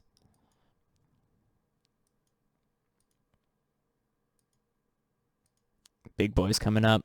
This is an interesting FCB, so we know it's associated with masonry, and then we've got the horned like deer here, which is pretty unique. We can probably tie that to some bloodline from Europe. This one is very original. Look at these little baby obelisks, little skinny guys. So you can see, when were we a Christian nation? I didn't get the memo, because all I see are giant monuments to the sun gods of the old days. Look at this, 33-foot tall column with the ball on it, ball earth. We have more pictures of it, don't worry. Massive. Here's another picture.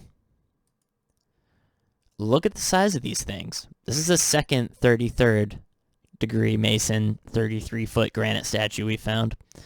Now, Seth Adams, you might be like, what, OJ? I thought the Adams was a patriotic family. I think there might be some other Adams going on. I did a little research. This guy was a member, I believe, of the Boston Brahmin Society, which was like super Eastern occult Freemason weirdo group from the 1800s.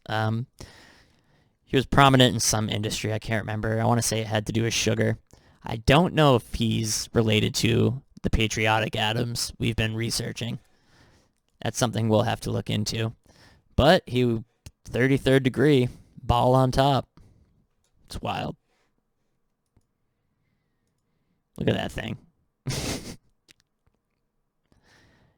Boom. And then the lodge. I believe that's the lodge is across the street. Boom. And there's the sun at the top. There you go. Monuments to the sun is what these are. There's nothing wrong with that, but they should put that in the history books. They shouldn't lie to us. Here's another Knights Templar. Knights Templar.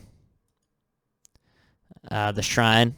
So the shrine is made up of only 32nd or 33rd degree Masons, I believe. The shrine's represented right here.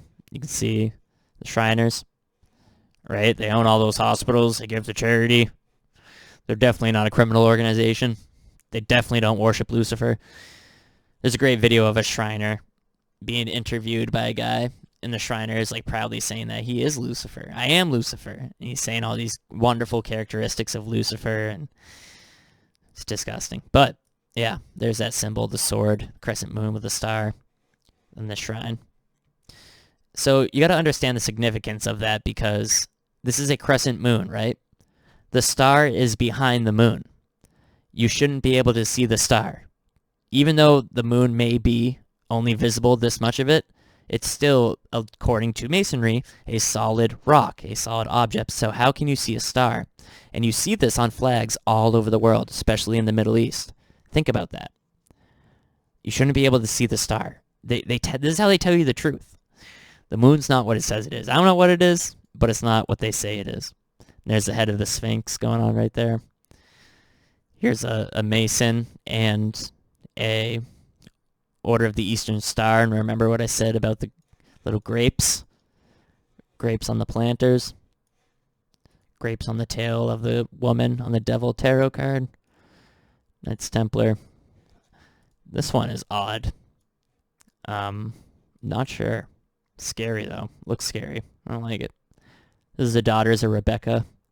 Of course, the moon symbolism. Isis, right? The maternal god. Egypt. Big boy. This is pretty incredible right here. 32nd degree double eagle. Just a well done one. And I know these look new, but they're not. Like these are mostly 1800s. These people just had the money to make absolutely gorgeous monuments. And there's the star, the Baphomet, of course, a 5-pointed star inside the moon, seen where it shouldn't be seen, and the sword, the shrine. Of course, look at, there's a little bit of flare on that G, right? Looks like the G inside of, the square and compass. None of the other letters have any of that flare. Tells you he's a Mason of the highest degree. Just like this man, who is a 32-degree Mason. A beautiful obelisk. So this dude might be a Medal of Honor recipient. Let's take a closer look at what he's got going on. This looks like Knights Templar. I'm pretty sure. It's hard to tell. Yeah, Knights Templar. Oh, guess I don't have more pictures. But it looked like it was either a Baphomet or a Medal of Honor. Both, but, props to him. Let's go back to Scarborough, Sopo. That's about it for cemeteries. The rest would just be redundant because they're, pretty much the same. But let me show you real quick some other shots I have. So, let's see, 1222, 123. Portland has been a city for quite some time, and there's a house in Portland that belongs to the Delano family. Thomas Delano? So, FDR, the liberals love FDR, who really solidified the federal government and screwed us and made the Federal Reserve in charge of the economy and, got rid of all the gold, all sorts of stuff. FDR, his middle name is Delano. And the Delano family is pretty prominent in American history. In fact, the Delanos, when I did research, they were tied to, what's it called, the Russell Trust, and a lot of those Yale University guys, probably Skull and Bones. They made their money off the opium trade and the opium wars, which decimated millions of people's lives in China by getting them addicted to opium. So this is the Delano family house from 1800, and FDR's middle name is Delano. It's the same family. Watch this. House, 1800. We were just walking by, and I noticed there was the sky painted under this, and I was like, oh, this is a Masonic thing. And we didn't think anything of it. And then we came over here. This motherfucking Lucifer. Look at that. How crazy is that? So yeah, it's a popular thing for the sky to be painted under the doorway with these types of places. And you can see the glass and the firmament. It's a Masonic doorway, right? Like all of them in New England. The two pillars. Sky painted below the firmament. That's because the sky is inside the firmament. We're looking at the firmament when we look up. And then you see the devil. You see Lucifer in the sky. 1800. They've been painting that. Every time this house has been repainted, they've made sure to repaint Lucifer on that house. Thought that was pretty cool. I have something else like that to show you, too. I show you the 1774 tree, which is pretty awesome. I showed you Prescott. Let's see what else we got. Oh, yes, the Devil Building. This one's going to blow your mind. It's ridiculous, dude. It's a building that was built right after the Civil War, of course. I think 1868. I got to find it. Gunkwit, Portland, random. Bear with me. This will be a great finale. Straight up devil. I already checked that folder. Where could it be? I have so many pictures of, what's it called? Churches with Black Lives Matter flags. And it just makes perfect sense. It just speaks to the sorts of, what's the best way to put it? It just speaks to the beliefs of these churches up here. They all have pride flags and Black Lives Matter signs, and it's just like, what do you stand for? Because what you're doing is not Christianity at all. It's like, what is going on here? Where could this be? It's definitely worth it. I apologize for the wait. No, not there. Not there. Not there. No, it's not in the COVID folder. It's not in the Agunquit folder. It might be in the Portland Church folder. We can look there. But if I can't find it, we'll just do Street View. Street View it is. So it's a building built in the years right after the Civil War, and the devil's on it. Yeah. Okay. Let me get my bearings here. It should probably be right here. This is Portland, Maine. Welcome. Okay, so this is, I don't know what the name of this street is. Free Street, I think. It's downtown. You know, this is a very old city. And then you see this building right here? So it's already pretty familiar sort of architecture. Every window is the Masonic archway with the keystone. Another Masonic symbol. And then let's zoom in. See how there are three faces? 1, 2, 3. Let's zoom in on that middle one, shall we? And would you look at that? Let's see if we can move over. Get a better view. Bottom face, nothing crazy. Middle face has 2 horns. It's the devil. The devil's in the details. And this building at the top says 1868.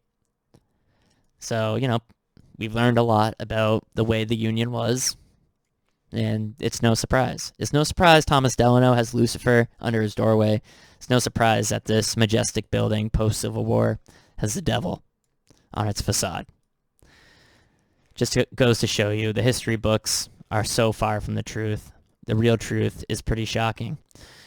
Down with the eagle, up with the cross. I think we've covered that, and I think we've looked at a lot of examples of who these people were based on what they left us, the symbols they left us. And they left us those symbols on purpose so we could interpret the past. And don't forget, if you're a Protestant, Black Lives Matter. Here's one of the churches. Let me show you another one. I didn't even know this. I took this picture on my phone yesterday. Hold on. This is legit a church in Portland, Maine. You guys are going to love this. Go back to gallery. Ugh, classic, dude. Here we go. I'll show you on my phone. All these churches in Portland have pride flags and BLM signs. It's like, why don't you just stay neutral? What are you doing? There's more. Hold on. Here's the Reverend's business card on a billboard outside. has a little like badge of a pride flag just so the public knows. I don't know what Bible they're reading, but yeah, we live in Babylon. This is crazy. Good time, guys. Thank you for watching. Hope you had fun. I will see you in our next installment. Soldiers, sailors, and airmen of the Allied Expeditionary Force, you are about to embark upon the great crusade toward which we have striven these many months. The eyes of the world are upon you. The hopes and prayers of liberty-loving people everywhere march with you. In company with our brave allies and brothers in arms on other fronts, you will bring about the destruction of the German war machine, the elimination of Nazi tyranny over the oppressed peoples of Europe, and security for ourselves in a free world. Your task will not be an easy one. Your enemy is well-trained, well-equipped, and battle-hardened. He will fight savagely. But this is the year 1944. Much has happened since the Nazi triumphs of 1940-41. The United Nations have inflicted upon the Germans great defeats in open battle, man to man. Our air offensive has seriously reduced their strength in the air and their capacity to wage war on the ground. Our home fronts have given us an overwhelming superiority in weapons and munitions of war, and placed at our disposal great reserves of trained fighting men. The tide has turned. The free men of the world are marching together to victory. I have full confidence in your courage, devotion to duty, and skill in battle. We will accept nothing less than full victory. Good luck, and let us all beseech the blessing of Almighty God upon this great and noble undertaking.